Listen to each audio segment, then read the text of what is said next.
The Natural History Museum stands peaceful on this quiet Tuesday evening, its grand stone facade glowing softly in the amber light of street lamps.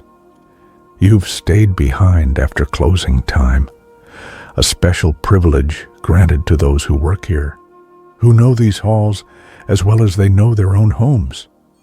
The last visitors have gone, their footsteps fading like whispers, and now the building settles into its evening calm. You walk slowly through the main entrance hall, your footsteps echoing gently on the polished marble floor. The sound is soothing, rhythmic, like a heartbeat slowing down after a long day. Above you, the vaulted ceiling stretches upward into shadow, and you can hear the building breathing, the soft hum of climate control, the subtle creak of old wood adjusting to the cooling air, the whisper of settling stone. The security guard, Marcus, waves to you from his desk near the front doors. He's worked here for 23 years, and he knows why you stay sometimes. "Take your time," he says warmly. "I'll be here all night." His voice is kind, reassuring, and you nod your thanks before moving deeper into the building. The first gallery you enter is the Hall of North American Mammals. Here, in the dimmed lighting, the dioramas take on a dreamlike quality. A family of elk stands frozen in an eternal rocky mountain meadow, their forms so lifelike you almost expect them to breathe. The painted backdrop shows a sunset that never fades, mountains that never change. A perfect moment, preserved forever. You pause before the grizzly bear display. The great bear stands on its hind legs, one paw raised as if waving hello, though you know it's meant to show a gesture of warning. But in this quiet evening light, it seems friendly, almost gentle. The taxidermist who created this display you've read spent months studying bears in the wild before attempting to capture their essence. And they succeeded. There's something wise in those glass eyes, something peaceful. Moving on, you pass through an archway into the Hall of Ocean Life. Here, suspended from the ceiling by invisible wires, a full-size blue whale model hangs as if swimming through the air. It's 94 feet long, and in the low evening light, it seems to move ever so slightly, swaying on its supports, like a ship at anchor. You lie down on one of the cushioned benches beneath it and look up. The whale is painted in shades of blue and gray, colors that shift subtly as your eyes adjust to the dimness. Its massive flippers spread wide, and its tail flukes curve gracefully upward. Scientists say that blue whales sing to each other across vast distances of ocean, their calls traveling for hundreds of miles through the water. Lying here beneath this great peaceful giant, you imagine what it must be like to be so large, so alone, so gently drifting through the deep. The room is very quiet. In the dioramas along the walls, fish seem to swim in eternal circles. A shark glides past a coral reef. An octopus extends its tentacles in permanent grace.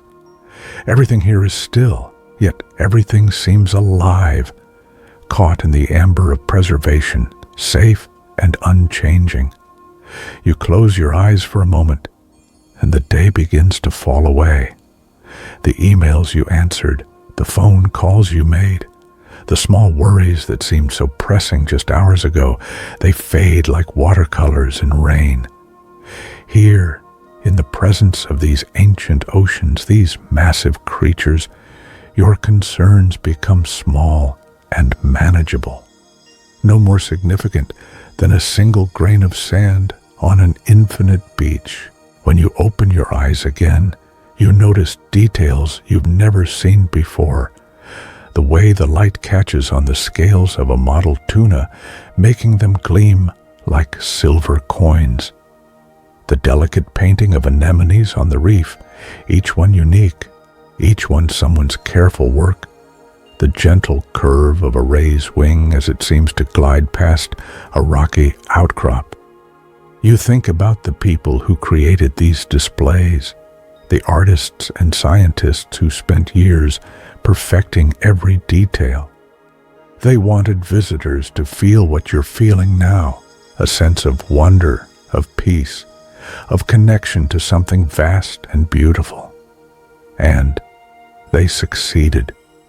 Decades after their work was completed, it still has the power to soothe, to calm, to transport. Rising slowly from the bench, you continue your evening walk. The Hall of Asian Mammals awaits, with its tigers and pandas, its ancient forests frozen in time. But you move without hurry. There is no rush here, no schedule to keep. The museum will be here all night, waiting patiently, offering its quiet comfort to anyone who seeks it. You climb the wide marble staircase to the 4th floor, your hand trailing along the smooth wooden banister, worn smooth by 100 years of hands before yours. The stairs curve gently upward, and with each step, you feel yourself moving further from the busy world outside, deeper into this sanctuary of quiet wonder. The dinosaur halls span the entire 4th floor, a series of interconnected galleries filled with the fossilized remains of creatures who walked the earth millions of years ago. The main hall is dominated by a massive Tyrannosaurus Rex skeleton, its jaws open in a silent roar that has lasted 67 million years. In the daytime, this display fills children with excited fear. But now, in the evening stillness, the great dinosaur seems peaceful, almost protective. You approach the T-Rex slowly, looking up at its enormous skull. The teeth are like daggers, yes, but there's something gentle in the angle of its head, the way it's positioned, looking slightly downward, as if watching over the smaller dinosaurs arranged around it.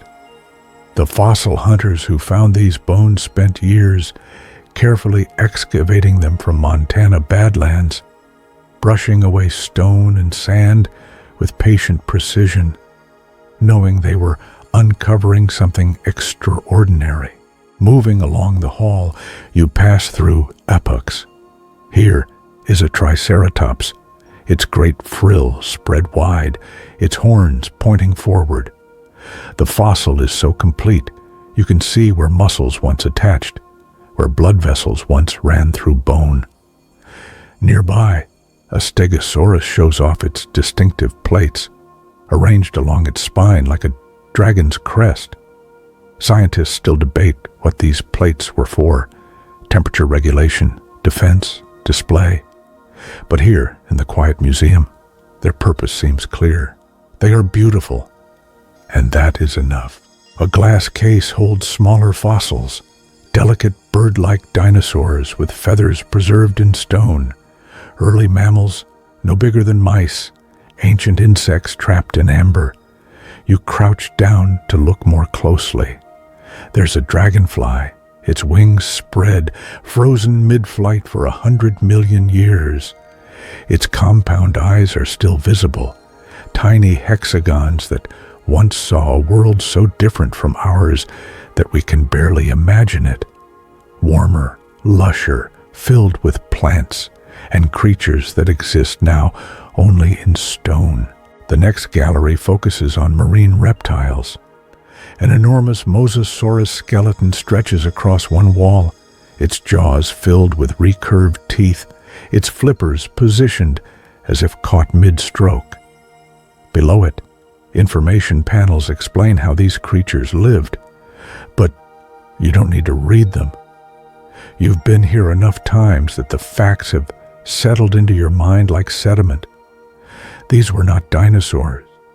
but marine lizards. They gave birth to live young. They ruled the seas while dinosaurs ruled the land. You sit on a bench facing the Mosasaurus and let your mind drift.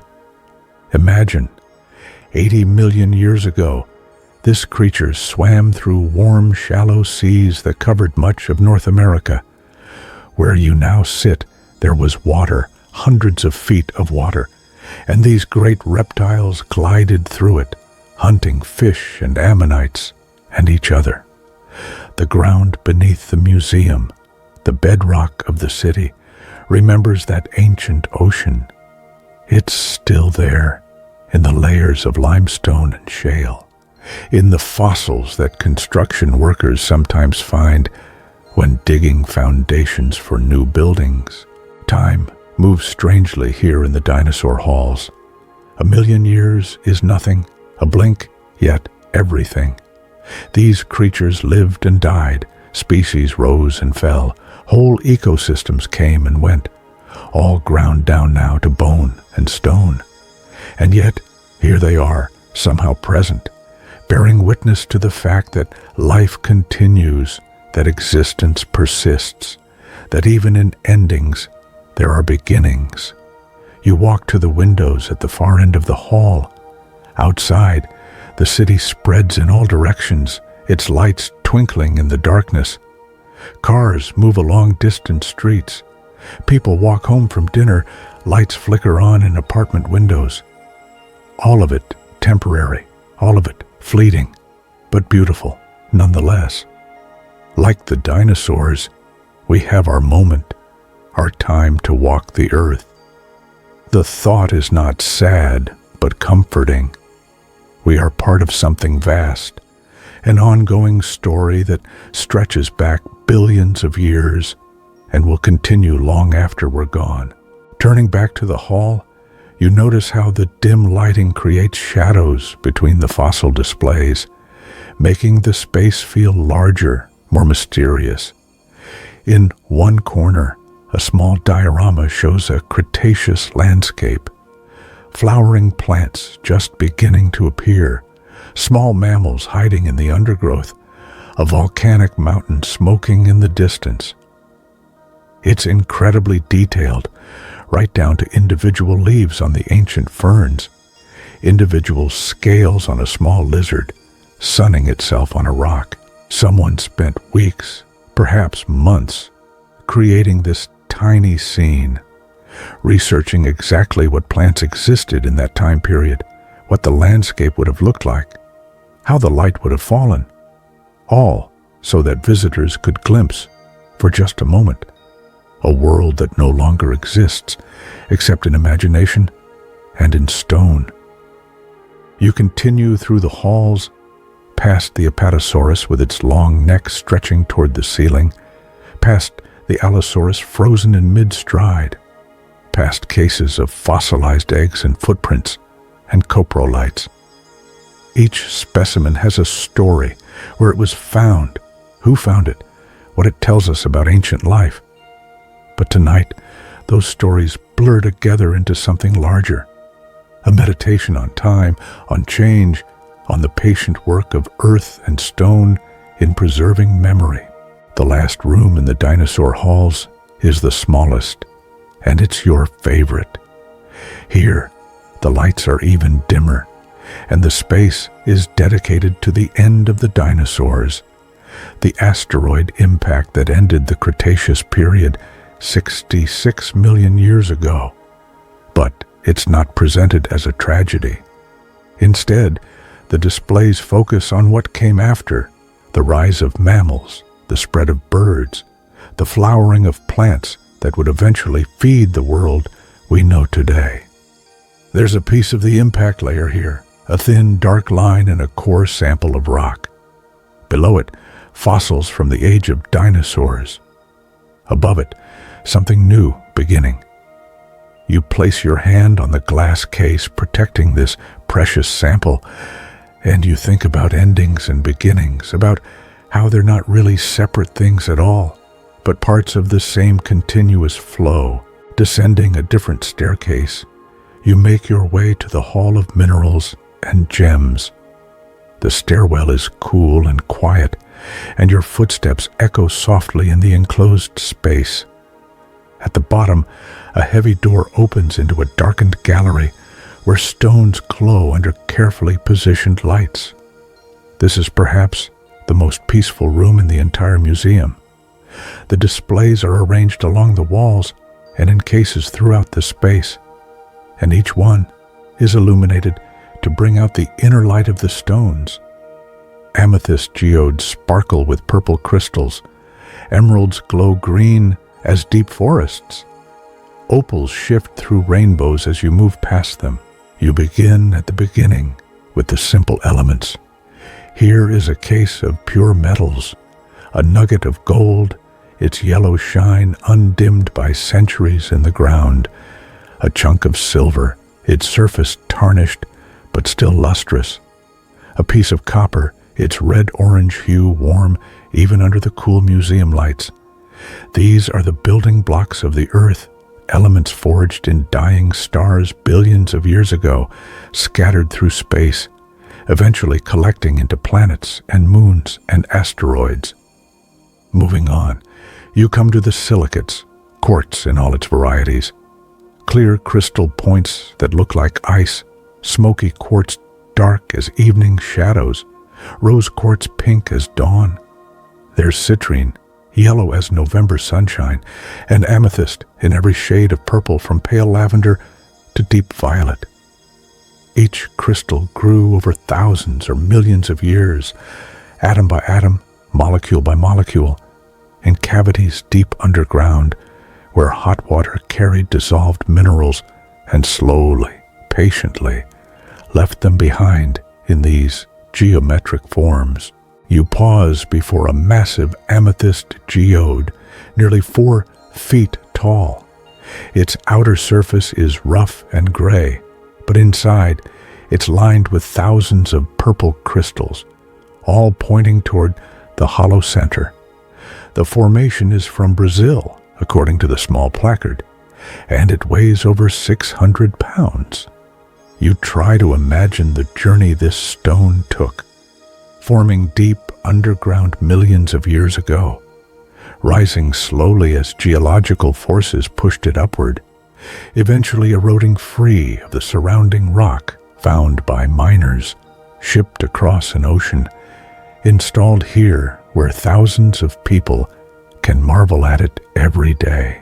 The next section holds the most valuable stones: rubies, sapphires, emeralds, diamonds.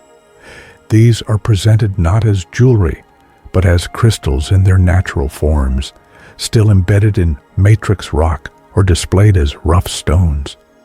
A sapphire from Sri Lanka is the color of a summer twilight sky. An emerald from Colombia glows with an inner light that seems almost alive. A diamond, uncut and octahedral in shape, catches the light and throws tiny rainbows onto the walls of its case. But your favorite stones aren't the precious gems. You prefer the specimens that most people hurry past, the minerals with strange names and stranger properties. Here's a chunk of labradorite, gray and unremarkable, until you shift your angle, and suddenly it flashes with blue and gold and green, an effect called labradorescence, caused by light interference within the crystal structure. There's a sphere of polished malachite, its surface showing concentric bands of green in every shade, from near white to almost black. The stone is from the Congo, and the patterns formed as copper-rich water seeped through limestone caves, leaving behind deposits that grew in layers like tree rings, recording the passage of time in stone. You spend a long time looking at a display of fluorescent minerals. Under normal light, they look ordinary, dull browns and grays. But when ultraviolet light shines on them, they transform, glowing in impossible colors, hot pink and electric green and brilliant orange. It's like seeing hidden dimensions made visible, secret properties revealed. The exhibit explains the science. Certain minerals absorb UV light and re-emit it at longer wavelengths. But the effect feels like magic nonetheless. In the center of the hall stands a massive piece of azurite, its surface covered in deep blue crystal clusters. The mineral formed when copper deposits were altered by carbonic acid in groundwater, a process that took millions of years. The blue is so intense it almost hurts to look at, a blue that seems to contain all the oceans, all the skies, all the depths of space. You find yourself thinking about patience, not the kind of patience we exercise in daily life, waiting in line, sitting through a boring meeting, but geological patience, the patience of stone. These minerals didn't hurry. They formed at the pace of stone and water and time, one molecule at a time, one crystal at a time, over spans of time that make human history seem like a single breath. There's a bench in the middle of the hall, and you sit there for a while, surrounded by glowing stones. The room is perfectly quiet except for the soft hum of the lights. Colors reflect off the glass cases and onto the dark walls, touches of purple and green and gold and blue, like light filtering through stained glass windows. Someone created this room, chose which stones to display, decided how to light them, arranged them in an order that tells a story. They wanted visitors to understand not just what these minerals are, but why they matter, why they're beautiful. And sitting here, breathing slowly, letting the day drain away, you understand.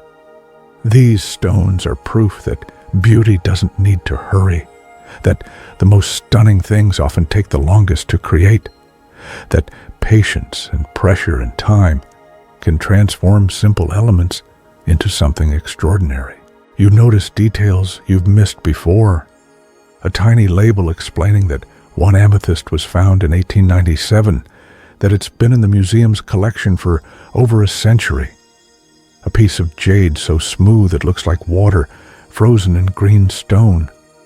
A cluster of pyrite crystals, fool's gold, catching light and throwing back glints that could almost convince you they're real gold. Though there's something just as interesting. Iron sulfide arranged in perfect cubic forms. Time passes, though you're not sure how much. In this room, surrounded by stones that formed over millions of years, minutes and hours seem less important. You breathe in, you breathe out. The stones continue their patient existence. The earth continues its slow rotation. Everything continues, patient and eternal and quietly beautiful. Eventually, you rise from the bench and make your way to the Hall of Biodiversity, a gallery dedicated to the incredible variety of life on Earth. The entrance is marked by a massive wall display, a three-dimensional representation of the tree of life, showing how all living things are connected, from bacteria to blue whales, from mushrooms to humans.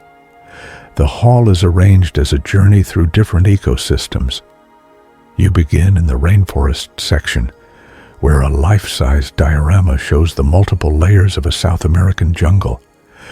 At the bottom, in shadow, leaf-cutter ants march along their highways, carrying pieces of green leaves many times their size.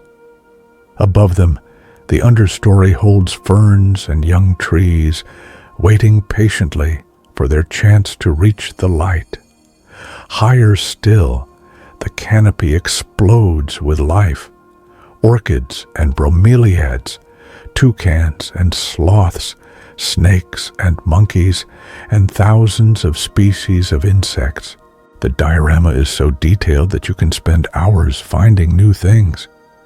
Tonight, you notice a tiny poisoned dart frog bright red, no bigger than your thumbnail, sitting on a leaf.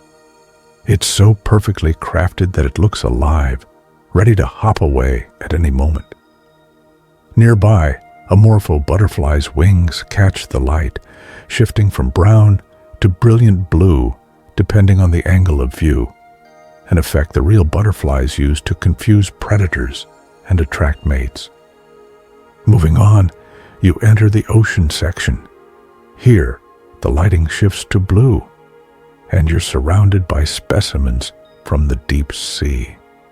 There's a model of a giant squid, its tentacles spreading across the ceiling, its enormous eye fixed on some distant point. Information panels explain that these creatures can grow to over 40 feet long, that they live at depths where no light penetrates, that they battle sperm whales in darkness more complete than the museum's night. Glass cases hold strange fish preserved in jars, anglerfish with their bioluminescent lures, viperfish with teeth too large for their mouths, gulper eels with jaws that unhinge to swallow prey bigger than themselves. These creatures look alien, impossible, yet they're as much a part of Earth's biodiversity as sparrows and squirrels. They've evolved to survive in conditions that would kill a human in seconds: crushing pressure, eternal darkness, near freezing temperatures. You pause before a display explaining bioluminescence, the ability of some creatures to create their own light. Fireflies do it to attract mates. Certain mushrooms do it for reasons we still don't fully understand. Deep sea creatures use it for hunting, for communication, for defense. The display includes a darkened alcove where you can see models of these creatures glowing, a jellyfish pulsing with blue light, a dinoflagellate creating a starfield of sparkles in the water, a lanternfish with rows of lights along its belly. The next ecosystem is the desert. Here, the colors shift to browns and golds, and the focus is on survival strategies. Cacti that store water in their flesh, kangaroo rats that never drink, getting all their moisture from seeds, lizards that can regulate their body temperature by changing color. Every organism here has adapted to scarcity, to heat, to environments where rain might fall once a year or less. There's a small diorama showing a desert night scene, and it's one of your favorite displays in the entire museum. In the harsh desert day, most creatures hide, but at night, the desert comes alive. An elf owl peers out from a hole in a saguaro cactus. A kit fox hunts for mice among the rocks. A sidewinder rattlesnake leaves its distinctive J-shaped tracks in the sand. Moths gather around a night-blooming cereus, pollinating the white flowers that will close before dawn. The diorama is perfectly still, of course, but looking at it, you can almost feel the cool desert night. Hear the soft sounds of nocturnal creatures going about their lives. There's something calming about this scene, something peaceful. The desert at night is not the harsh, forbidding place of daytime. It's a place of subtle beauty, of creatures adapted to thrive in apparent emptiness. Further along, you come to the Arctic section. Here, everything is white and blue and silver. A polar bear stands on an ice floe, its fur so perfectly recreated that you want to touch it to see if it's as soft as it looks. Below the ice, visible through a cutaway display, seals swim in the cold water. Everything here is about insulation, about conserving heat, about finding food in a landscape that seems barren but actually teems with life, adapted to the cold. The center of the hall features a massive display called the Spectrum of Life. A long wall covered with specimen jars, each one containing a different species preserved in alcohol. There are hundreds of them, perhaps thousands, arranged by taxonomy. Starting with simple single-celled organisms and moving through the kingdoms of life, the display shows the stunning variety of forms life has taken. You walk slowly along this wall, looking at each jar. Here are polychaete worms, their segmented bodies curled in glass, sea stars in every color and pattern, crustaceans with legs too numerous to count, fish of every imaginable shape, long and thin, short and round, flat as pancakes, round as balls, salamanders and frogs, snakes and lizards, mice and bats and birds. Each one represents a different solution to the problem of survival, a different way of being alive. Some are beautiful in conventional ways, bright colors, elegant forms. Others are strange, even off-putting. But all of them are fascinating, all of them successful in their own environments, all of them part of the great web of life that spans the planet. At the end of the wall, there's a question posed to visitors. What is biodiversity worth?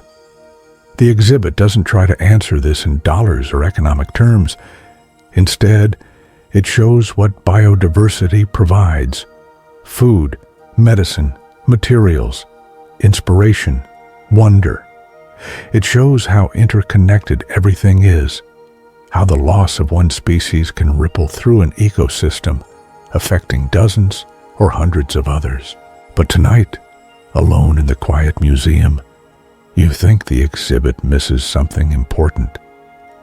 Biodiversity is worth preserving, not just for what it gives us, but for what it is. A story 4 billion years in the making, a symphony of adaptation and evolution, a demonstration that life is creative beyond our wildest imagination. Every species is a small miracle, a chain of lucky chances stretching back through deep time. You sit on a bench near the center of the hall, surrounded by this cathedral of life, and you feel yourself relax even further. The constant low-level worry that modern life creates. Am I doing enough? Am I successful enough? Am I good enough? All of it fades in the presence of this diversity. There are estimated to be 8 to 10 million species on Earth, and we've cataloged maybe 2 million. There is so much life, so much variety, so much stubborn, beautiful persistence. You are part of this, you realize. Your body contains bacteria that are essential for your survival, organisms that are technically separate species, but without which you couldn't live.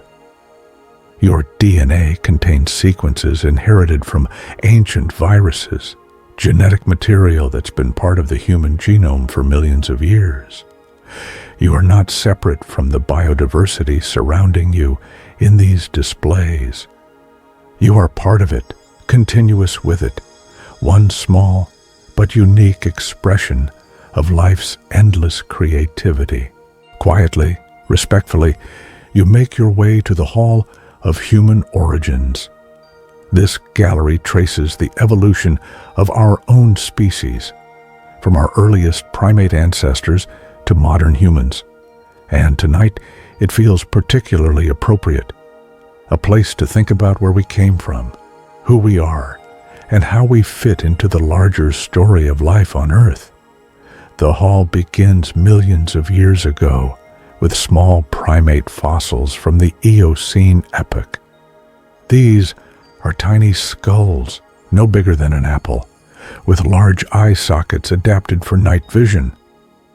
These were our very distant ancestors, creatures that lived in trees, ate insects and fruit, and slowly, over millions of years, evolved larger brains and more complex social behaviors.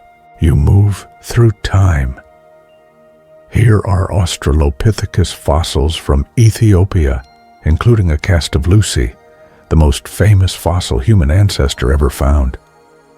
She lived 3 million years ago, and though her brain was small, about the size of a chimpanzee's, she walked upright, freeing her hands for tool use.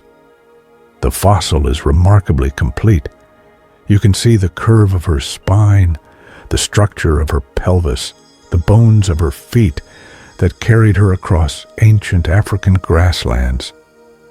The next display shows the evolution of stone tools. The earliest are simple, a rock struck with another rock to create a sharp edge. But over hundreds of thousands of years, the tools become more sophisticated. Hand axes carefully shaped on both sides, scrapers for cleaning hides, points for spears. Each advance represents not just better technology, but better teaching, better communication, better ability to plan for the future. There's something deeply moving about these stone tools. They're gray and worn, sitting on clean museum shelves under glass. But each one was held by a human hand, used for some purpose. Cutting meat, scraping a hide, shaping wood. Someone made each tool, probably taught someone else how to make it. And that knowledge was passed down through generations, a chain of teaching and learning that eventually led to everything humans have created. You continue through the gallery, past Homo erectus, who spread out of Africa and across Asia, past Neanderthals with their large brains and sophisticated culture, past the point where anatomically modern humans appear in the fossil record about 300,000 years ago. The timeline is staggering. Our genus, Homo, has been around for nearly 3 million years. Our species, Homo sapiens, is much younger, but still ancient by any human reckoning. The final section of the hall focuses on the spread of humans across the world. There are maps showing migration routes out of Africa, across Asia, into Australia, over the land bridge to the Americas. Next to each map are artifacts from the people who made those journeys. Projectile points from Siberia, rock paintings from Australia, ceramic vessels from the Amazon. Each artifact represents adaptation, creativity, the human ability to make a home in virtually any environment on Earth. You sit on a bench facing a display that always stops you, a reconstruction of a Neanderthal family. They're arranged around a fire, working on various tasks. One individual naps a stone tool, another works on a hide, a third tends the fire. Their faces are thoughtful, their postures relaxed, and looking at them, you realize they're not so different from us. They cared for their sick and injured. They buried their dead with flowers. They played music on bone flutes. They were people, living their lives as best they could in a world that was often harsh. The reconstruction is based on the latest science. DNA evidence, fossil remains, archaeological sites. The artists and scientists who created it spent years getting every detail right. The structure of the face, the color of the skin, the style of clothing. And why? So that visitors could see our cousins, the other humans we shared the world with for thousands of years, and recognize ourselves in them. There's a small display near the end of the hall that you always spend time with. It's about endurance hunting, a technique that early humans used and that a few groups of people still practice today. The idea is simple. Humans can't outrun most animals, but we can outwalk them. Our ability to sweat, to cool our bodies efficiently, means we can keep moving through the heat of the day when other animals have to rest. So, early hunters would track an antelope or kudu, not trying to catch it immediately, but just keeping it moving, hour after hour, until eventually the animal collapsed from heat exhaustion. The display includes a video, and you press the button to start it, even though you've seen it many times. It shows modern persistence hunters in the Kalahari moving steadily across the landscape, reading tracks, understanding the behavior of their prey. The hunt takes hours, the hunters moving with patient determination. And finally, respectfully, the hunt succeeds. What strikes you every time you watch this is not the act of hunting itself, but the patience it requires, the deep knowledge of animal behavior, the endurance, the ability to keep moving when every muscle aches, when the sun beats down mercilessly, when doubt creeps in. This is what we are, you think. Not just big brains, but patient bodies, stubborn spirits, the ability to keep going. The hall ends with a display about human diversity today. There are photographs of people from every continent, every culture, showing the beautiful variety of human appearance and custom. But beneath that diversity, the exhibit explains, we're all remarkably similar.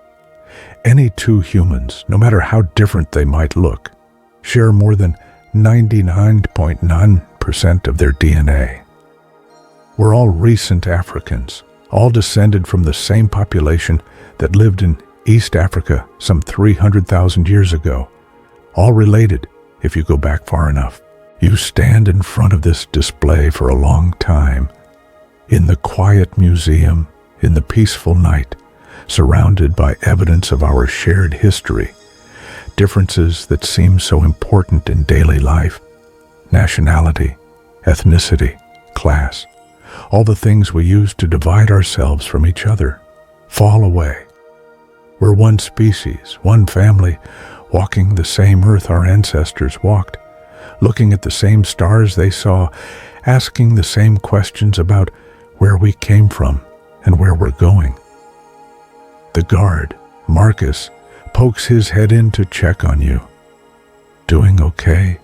he asks softly. "Just thinking," you reply. He nods. "Good place for it. Take your time." After he leaves, you walk back through the hall one more time, from the end to the beginning, from modern humans back to our earliest primate ancestors. It's like walking backwards through time, watching complexity reduced to simplicity, watching the human story unspool in reverse. And somehow, this perspective is comforting. We're here because of a chain of survival that stretches back not just thousands, but millions of years. Every one of your ancestors, going back to the beginning, survived long enough to reproduce. You carry their successes in your genes, their adaptations in your body, their story in your DNA. You take a small side corridor that most visitors miss, leading to one of the museum's quieter spaces, the meteorite collection. This small gallery holds rocks that fell from space, pieces of asteroids and planets and moons that somehow made their way to Earth, surviving the violent entry through our atmosphere to land on the surface and wait, sometimes for thousands or millions of years, to be found. The room is small and dark, with spotlights highlighting each specimen. You enter quietly, as if walking into a sacred space, which in a way it is. These are not Earth rocks. They're visitors from beyond, physical evidence that our planet is part of a larger cosmos, that we're not isolated, but connected to everything out there in the vast darkness. The first specimen is a chunk of iron meteorite, heavy and smooth, with strange patterns on its polished surface. The placard explains these patterns, called Widmanstätten patterns, form only in metal that cools extremely slowly over millions of years in the zero-gravity environment of space. You can't create these patterns on Earth. They're proof of this rock's extraterrestrial origin.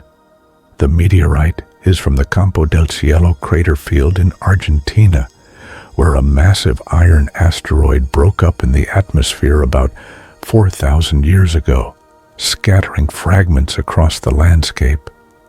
This particular piece weighs nearly 200 pounds, but it's just a small fragment of the original asteroid, which probably weighed many tons before it entered Earth's atmosphere. You touch the glass case gently, as close as you can get to touching the meteorite itself. It came from the asteroid belt, that ring of debris between Mars and Jupiter, where millions of rocks orbit the Sun, failed planets, leftovers from the solar system's formation. This rock is old, more than 4.5 billion years, formed at the same time as the Sun and planets, older than any rock on Earth's surface. Moving along, you come to stone meteorites, less dramatic looking than the iron ones, but no less interesting. These are chondrites, meteorites, that contain small spherical grains called chondrules. The placard has a magnified image showing these grains, tiny perfect spheres of stone. They formed in the early solar system, when clouds of gas and dust swirled around the young sun, when temperatures and pressures were just right for these droplets to form and freeze.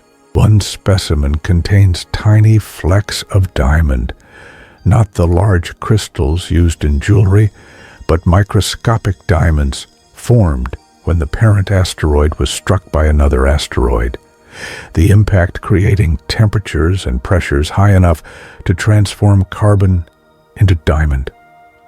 Inside this unremarkable-looking gray rock are diamonds older than Earth, formed in violence, preserved through billions of years. The prize of the collection sits in the center of the room, a piece of the Willamette meteorite, one of the largest meteorites ever found in North America. The full meteorite weighs over 30,000 pounds and now resides in another museum.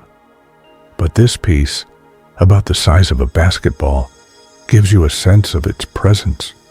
The surface is rough, pitted with deep cavities where softer minerals eroded away after the meteorite landed. The Willamette meteorite was sacred to the Native American tribes of Oregon, who called it Tomanowos, the visitor from the sky. They used it in vision quests and coming-of-age ceremonies. Then, in 1902, a settler found it and moved it, and eventually it ended up in a museum. The tribes fought for decades to have their relationship with the meteorite recognized, and now there's a protocol allowing them to perform annual ceremonies with it. This piece, the placard explains, is displayed with the tribe's permission and blessing. You sit on the bench facing the Willamette fragment and think about its journey. It formed 4.5 billion years ago in the asteroid belt. For billions of years, it orbited the sun, a solitary lump of rock and metal, cold and dark and silent. Then, perhaps 17,000 years ago, an asteroid collision, a gravitational perturbation, knocked it out of its orbit and sent it tumbling toward the inner solar system. It entered Earth's atmosphere over what is now Canada, a streak of fire burning across the night sky, moving at tens of thousands of miles per hour. The heat and friction melted its outer surface, but the core remained intact. It struck the ice sheet covering Canada, then was carried south by glaciers during the Ice Age, eventually being deposited in Oregon when the ice melted. For thousands of years it lay there, silent, slowly eroding, while mastodons walked past it, while glaciers retreated, while forests grew and changed, while the first peoples arrived and recognized it as something special, something sacred, something that had traveled farther than anything else they knew. You think about all the hands that have touched this meteorite or its parent rock, Native American hands during ceremonies, curious hands of settlers, careful hands of museum curators, your own hand now pressing against the glass that separates you from it. All of us reaching out to touch something from beyond our world, something that connects us to the vastness of space.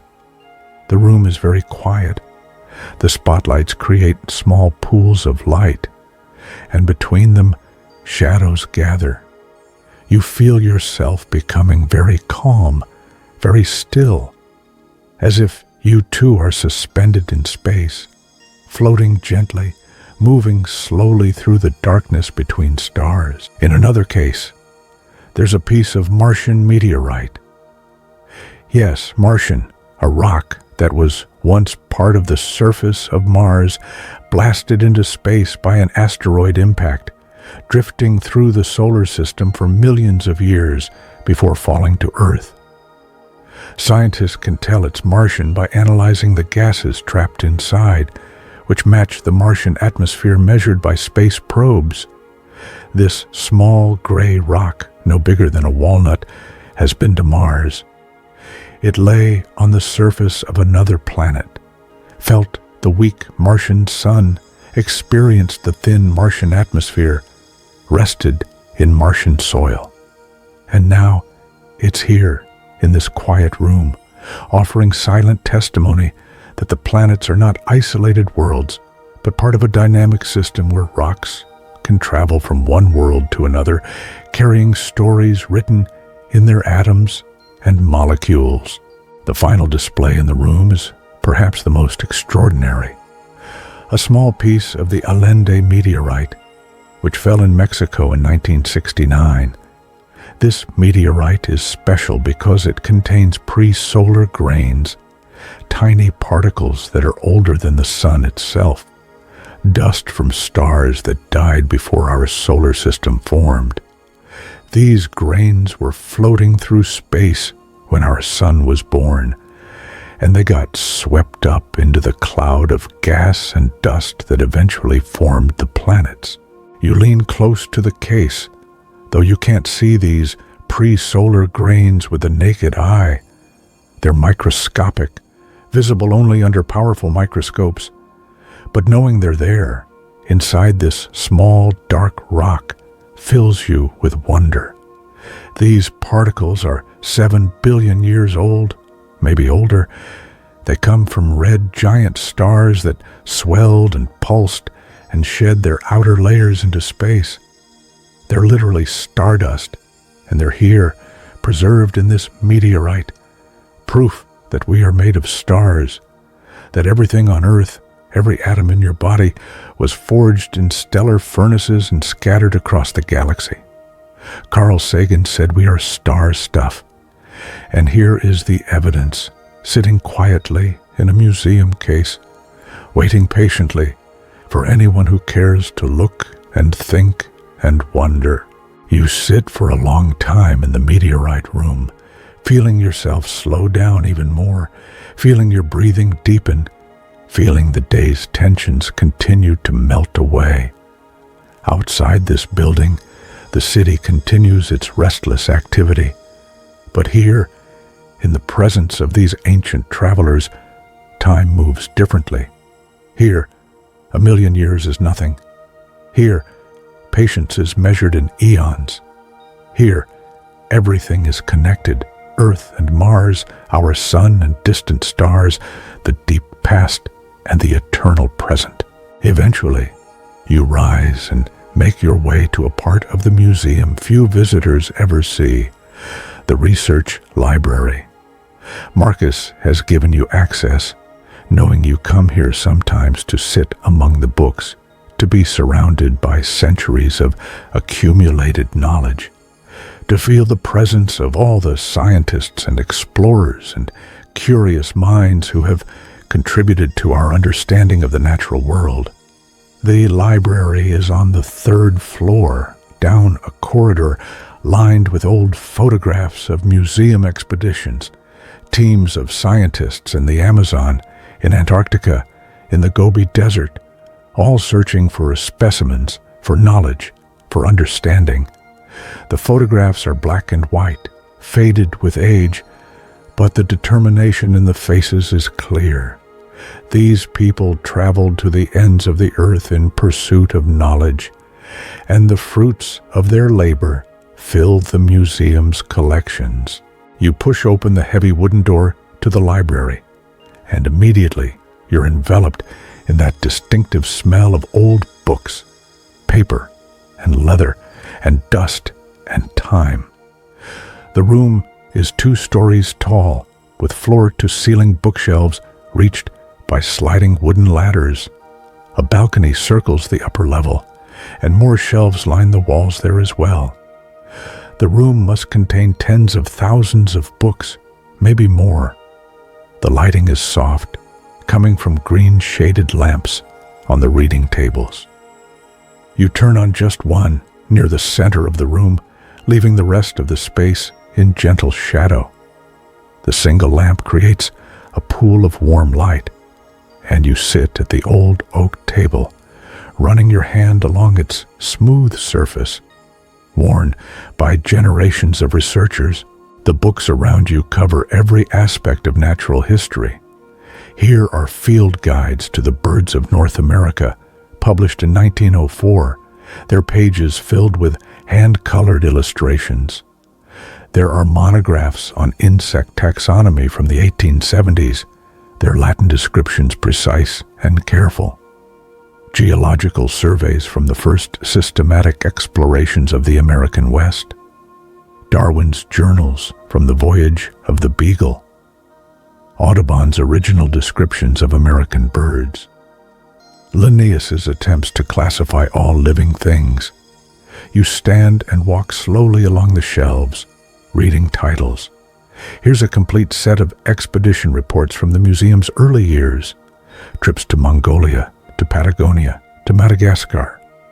Each volume is large and heavy, bound in dark cloth, and, opening one at random, you find careful sketches of fossils, detailed maps, daily journal entries describing the work of excavation, the challenges of travel, the excitement of discovery. One entry catches your eye. It's from 1925, written by a paleontologist in the Gobi Desert, June 17th. Very hot today, over 100 degrees by noon. The work continues slowly. We must be so careful not to damage the bones. Found what appears to be a nearly complete Protoceratops skull. My hands shake with excitement as I write this. To think that I am the first person to see this creature in 75 million years. Later, it will go to the museum where millions will see it, where it will teach countless people about the ancient world. But right now, in this moment, it feels like a private conversation between me and deep time. You read the entry again, touched by the writer's sense of wonder, their awareness that they're part of something larger than themselves. That Protoceratops skull is probably downstairs right now in the dinosaur halls, still teaching, still inspiring wonder, just as the paleontologist hoped. Moving to another section, you find yourself among the botanical texts. Here are careful descriptions of plants from every continent, illustrated with precise drawings showing every detail of leaf and flower and seed. These books represent hundreds of lifetimes of work. Botanists traveling to remote regions, collecting specimens, pressing plants, describing them in meticulous detail, drawing them with scientific accuracy. One book falls open to a plate, showing orchids from the Amazon.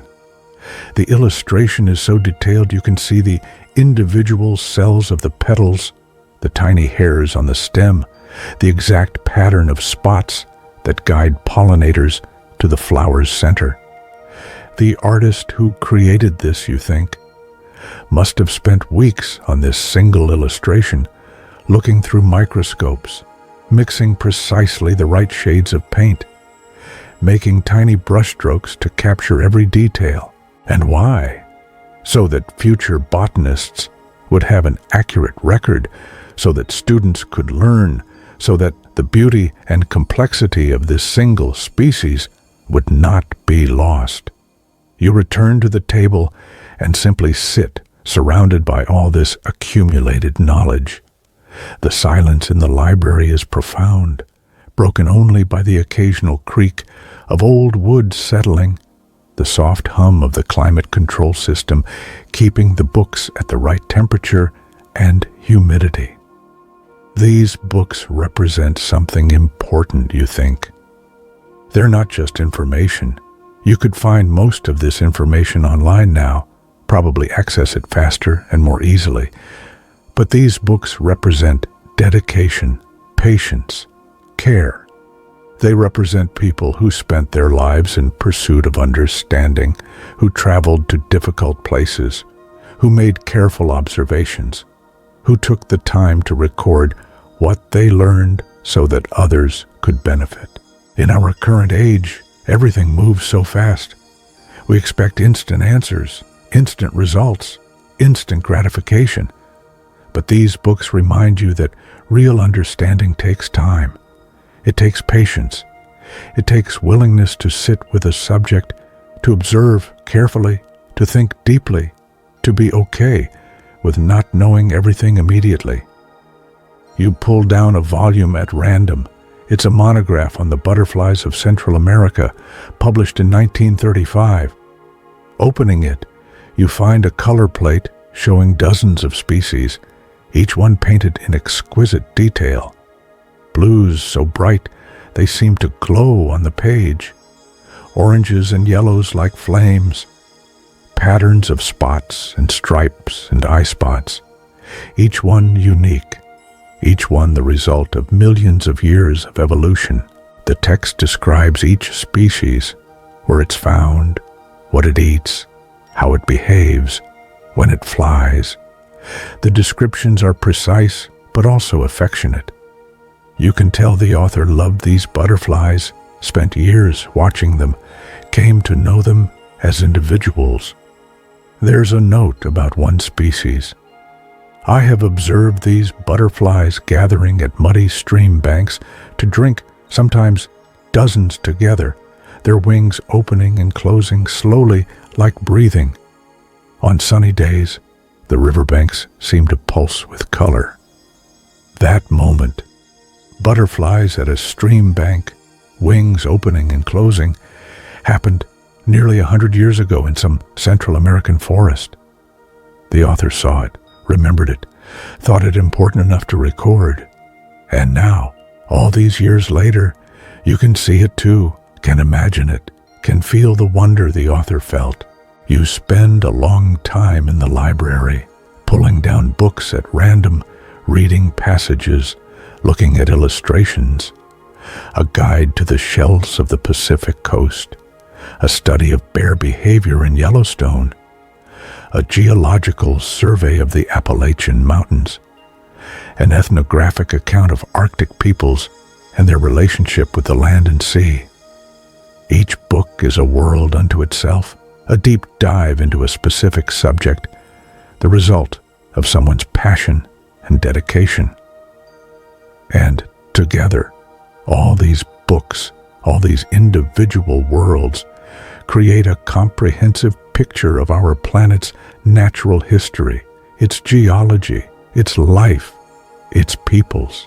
Your wandering takes you next to the Conservation Lab, a space where the museum's conservators work to preserve and restore the collection. The door is unlocked. Conservators sometimes work late, and you've been given permission to enter during your evening visits. The lab is empty now, but evidence of ongoing work is everywhere. On one table, a small dinosaur bone lies partially exposed in a block of stone. Someone has been slowly, patiently removing the surrounding matrix with tiny picks and brushes. a process that will take weeks or months to complete. A microscope stands nearby, and magnifying lamps are positioned to give perfect lighting. This is delicate work, requiring steady hands, infinite patience, and deep respect for the specimen. You lean over to look at the bone, careful not to touch anything. The exposed portion is dark brown, mineralized over millions of years, and you can see the texture of the original bone, preserved in stone. Tiny marks on its surface might be from the tools of the preparator, or they might be ancient. Perhaps tooth marks from a predator, perhaps damage from being trampled, perhaps scratches from being transported by water before it was buried and fossilized. On another table, a taxidermied bird is being repaired.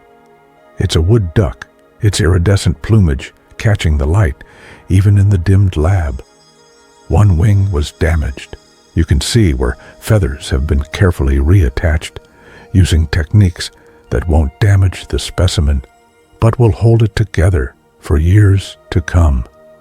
A reference book lies open nearby, showing photographs of living wood ducks, ensuring the conservator gets every detail right. The care that goes into this work amazes you. This bird has been dead for perhaps 100 years, was prepared by a taxidermist decades ago, has been on display teaching visitors about waterfowl. Now, it needs repair, and the conservator is giving it the same attention the original taxidermist did, the same respect, the same commitment to excellence. Along the walls are cabinets filled with supplies, tiny brushes, dental picks, magnifying glasses, special adhesives, pH-neutral materials for storage, tools you don't recognize but assume are specialized for particular conservation tasks.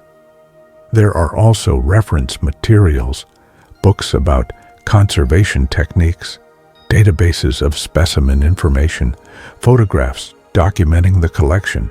In one corner, there's a fume hood where chemical treatments are performed. A sign on the wall lists safety protocols, reminders about proper procedures, emergency contacts. Conservation work can be hazardous. Some old specimens were preserved with arsenic or other toxic materials. Some require solvents that must be handled carefully. Some are simply fragile in ways that require extreme caution. You move to a different area of the lab where paintings are conserved. A large landscape, probably from one of the museum's dioramas, is spread on a tilting table. Someone has been cleaning it, removing decades of accumulated dust and grime, and the difference is remarkable. The cleaned portion shows vibrant greens and blues and golds, while the uncleaned area looks muddy and flat. The painting depicts a mountain meadow, and you can see now in the cleaned section tiny wild flowers that were completely hidden before, individual blades of grass, the detailed texture of rocks and tree bark. This painting was created specifically for the museum, probably in the 1920s or 1930s, by an artist who specialized in natural history illustration. They would have worked from field sketches and photographs, trying to recreate a specific place at a specific time of year, getting every detail botanically and geologically accurate, while also making it beautiful, making it draw the viewer into the scene. And now, a century later, someone is carefully preserving that work, ensuring it will continue to inspire visitors for another century. There's something beautiful about this continuity of care, this chain of people dedicated to preservation. The artist who created the painting, the museum staff who installed it, the generations of conservators who have maintained it, the current conservator working on it now, the future conservators who will care for it after we're all gone. You sit on a stool in the lab, Surrounded by all this careful work, all this quiet dedication, the lab is peaceful, orderly, a place where time is respected, where history is preserved, where the past is carefully tended so it can inform the future. There's a workstation with a computer, and on the screen, left on but dimmed, you can see a database of the museum's collections.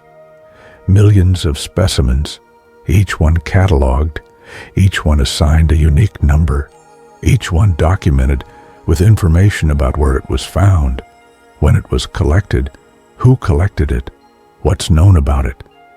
This database represents decades of work by countless people, all contributing to the collective knowledge, all ensuring that the information isn't lost. You think about the word conservation. We usually use it to mean protecting nature, conserving forests, conserving species, conserving ecosystems. But here, it means something slightly different, yet related. Protecting knowledge, protecting history, protecting the specimens and artifacts that teach us about nature. Both meanings are about preservation, about respecting what came before, about ensuring continuity. The museum itself is an act of conservation in the broadest sense. It conserves specimens, yes, but also ideas, values, wonder. It says, these things matter, these creatures matter, this knowledge matters, beauty matters, truth matters, understanding matters. And all of it is worth preserving, worth caring for, worth passing on to future generations.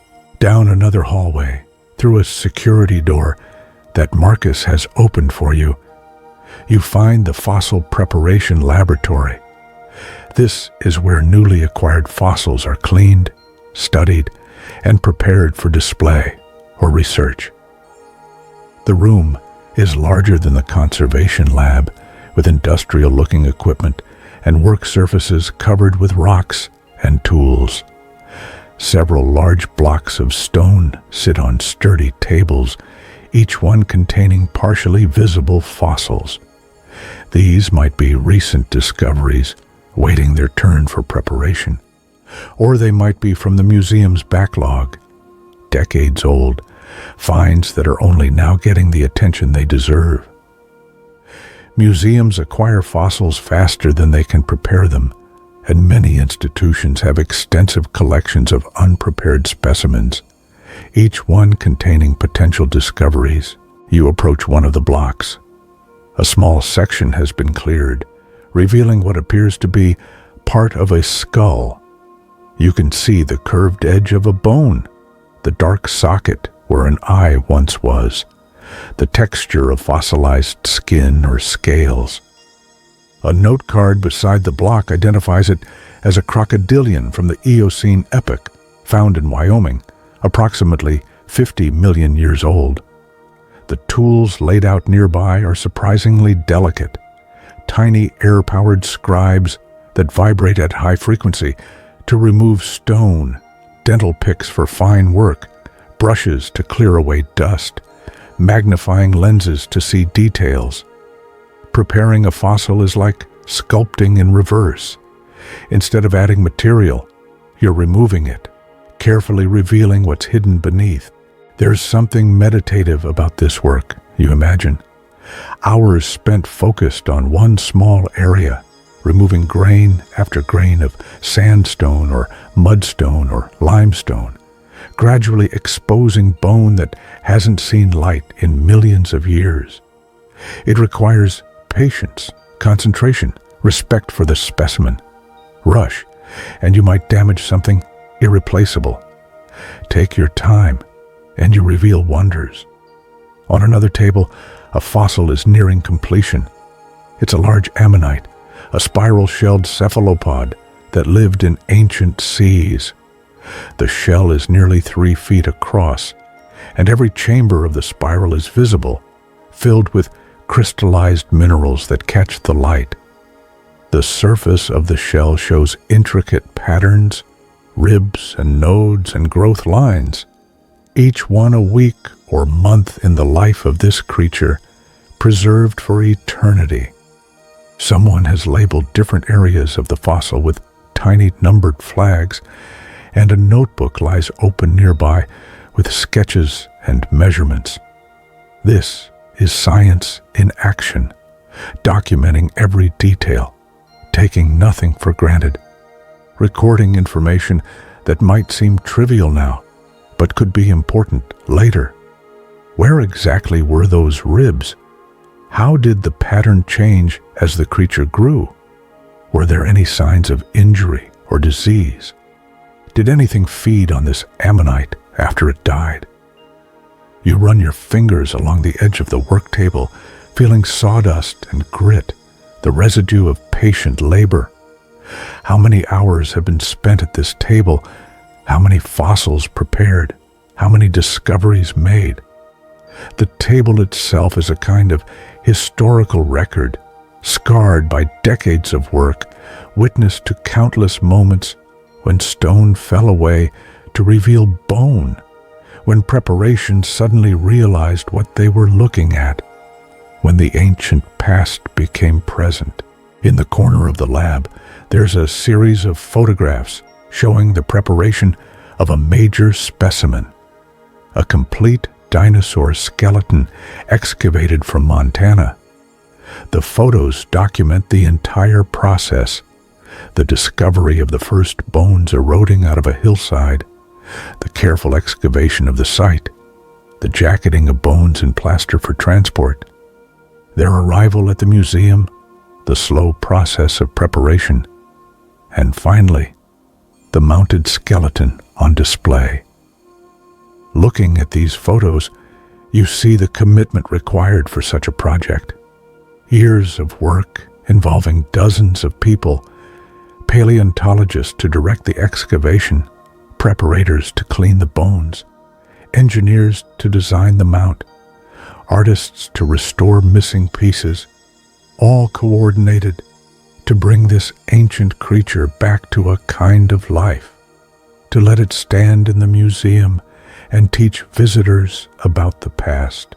The final photo shows children gathered around the completed skeleton, their faces full of wonder.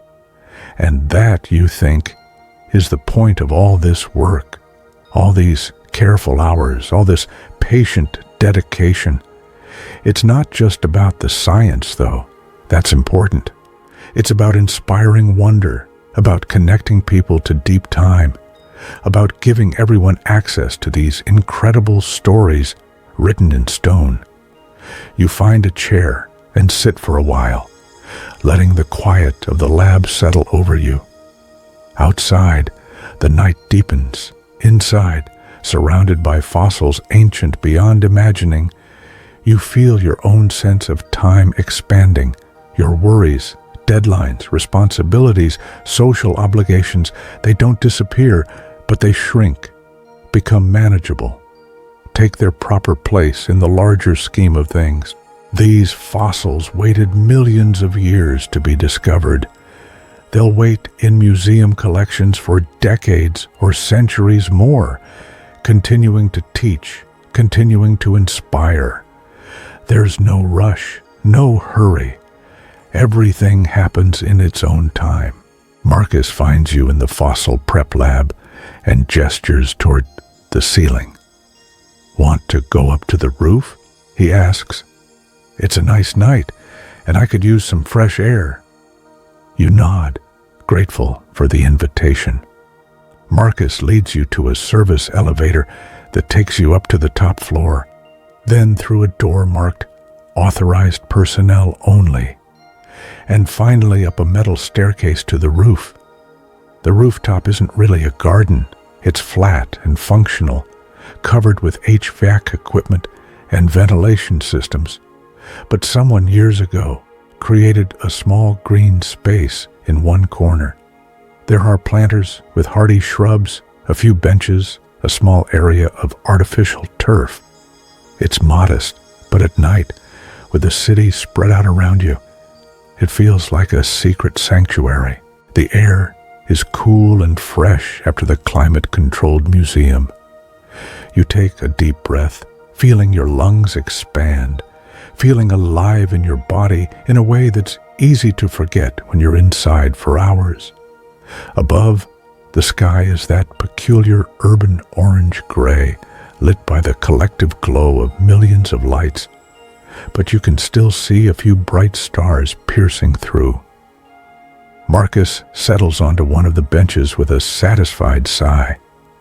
"I come up here every night around this time," he says, "just to remember there's a world outside, you know?"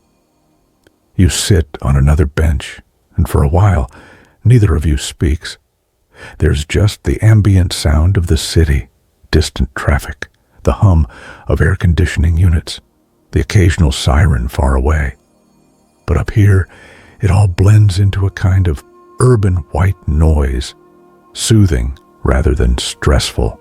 23 years I've worked here," Marcus says eventually, "and I never get tired of it. Every night, walking through those halls, I feel lucky. Some people guard office buildings, warehouses, parking garages. I get to guard wonders." You smile at that. "It is wonderful," you agree. "When I first started," Marcus continues, "I used to think my job was about protecting the museum from people, making sure nobody broke in, nobody damaged anything. But over the years, I've come to think of it differently. I'm not protecting the museum from people. I'm protecting the museum for people, for future people, for all the kids who haven't visited yet, all the scientists who'll study these specimens in decades to come, all the people who need what this place offers: beauty, knowledge, peace." His words settle over you like a blanket. That's exactly right, you think.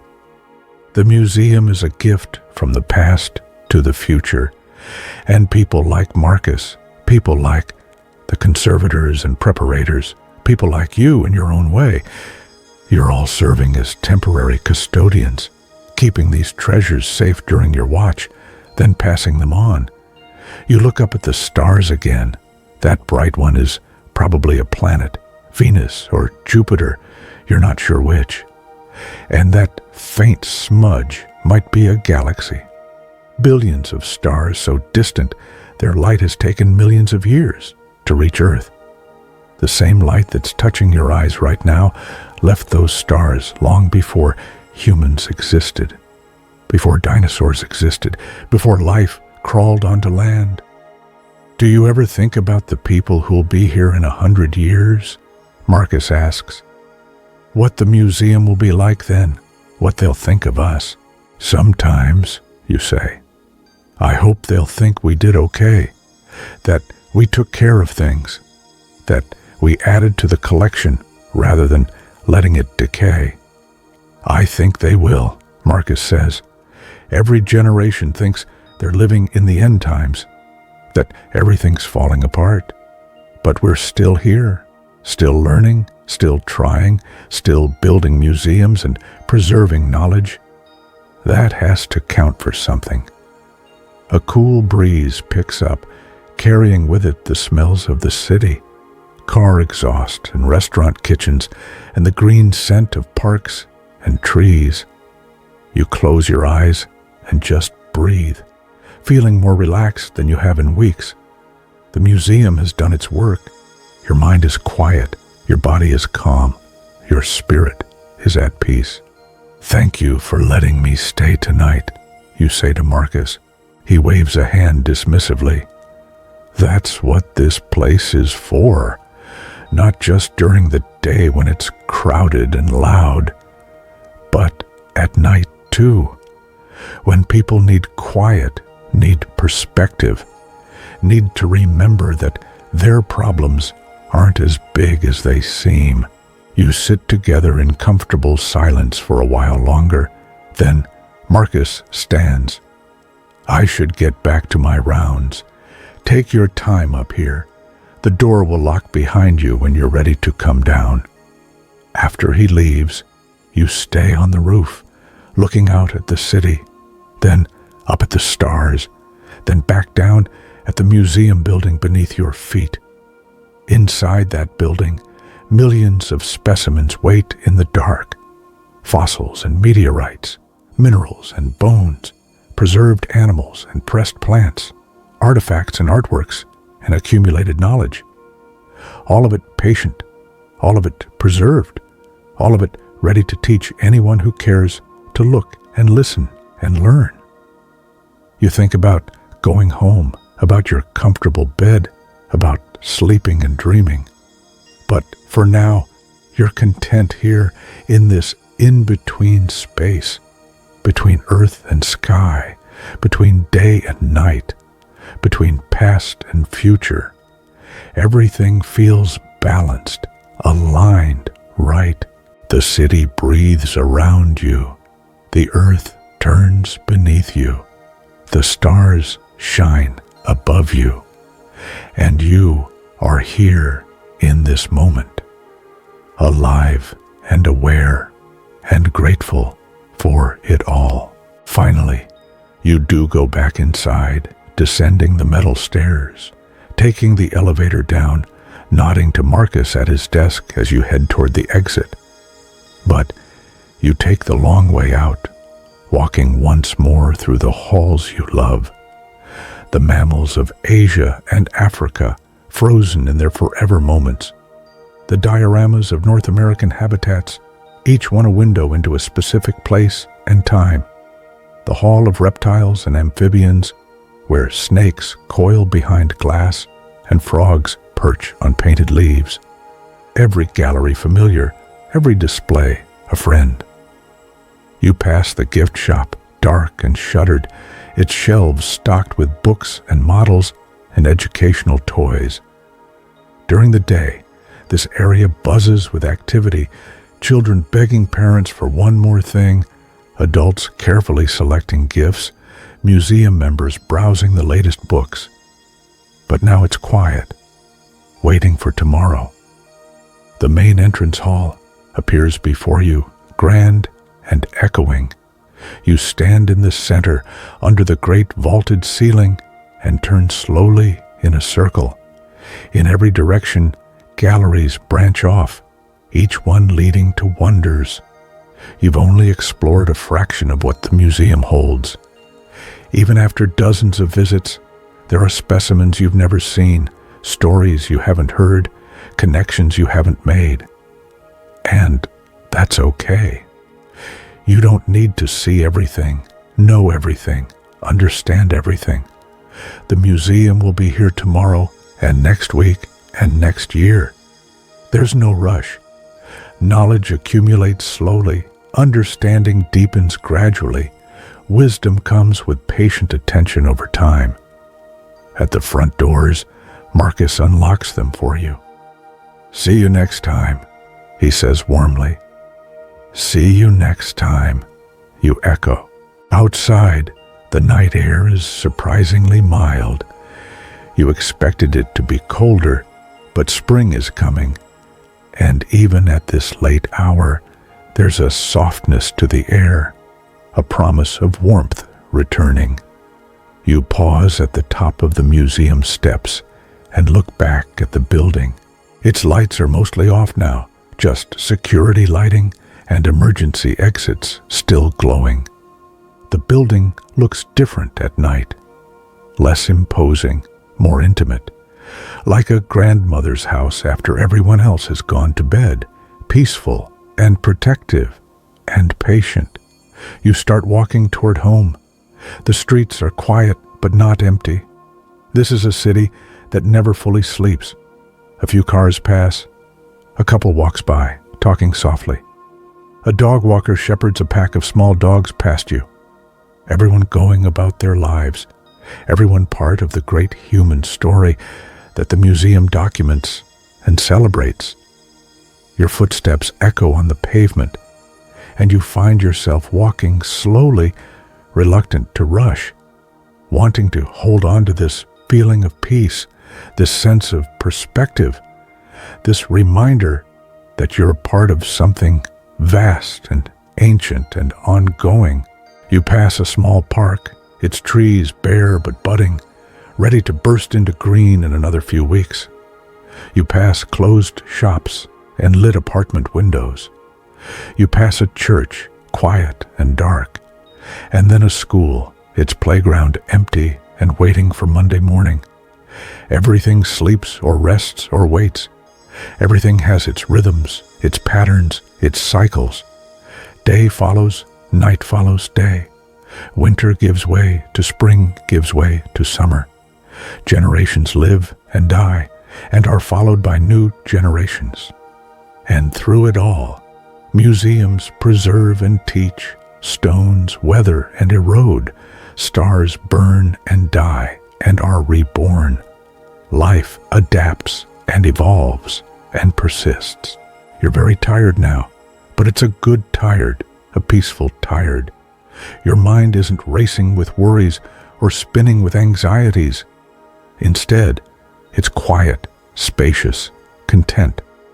The museum has given you what you needed: perspective, peace, connection to something larger than yourself. Finally, you reach your building, climb the stairs to your apartment, unlock the door, and step inside. Your home feels like a continuation of the museum's peace, a quiet sanctuary, a personal space, a place to rest and restore. You prepare for bed slowly, mindfully, moving through your evening routine with the same patient attention you gave to the museum galleries. Brush your teeth, wash your face, change into comfortable clothes, turn down the bed. Everything done with care, everything done with presence. When you finally lie down, your body sinks into the mattress with relief. You're aware of your breathing, slow and steady. You're aware of your heartbeat, patient and regular. You're aware of the quiet darkness of your room, protective and peaceful. Your mind drifts back through the evening, the blue whale hanging overhead, the T-Rex standing guard, the glowing minerals, the ancient meteorites, the careful work of conservators, the rooftop conversation with Marcus, the stars above the city. All of it blends together into a sense of deep contentment. You are small, but not insignificant. Your life is brief, but not meaningless. You are part of a story that's been unfolding for billions of years and will continue for billions more. And that's not frightening or overwhelming. It's comforting. Your breath slows even further. Your body relaxes completely. Thoughts come and go like clouds drifting across a vast sky. Noticed, but not grasped. Acknowledged, but not dwelt upon. The museum continues its vigil through the night. Marcus making his rounds, fossils resting in their cases, minerals glowing in the darkness, specimens preserved and protected. And you, in your own small way, are at peace, connected to it all, part of the great ongoing story of existence. Sleep comes gently, naturally, like a tide rising on a quiet beach. Your consciousness ebbs, flows, and finally settles into the deep peace of dreams. The city breathes around you, the earth turns beneath you, the stars shine above you, and you rest.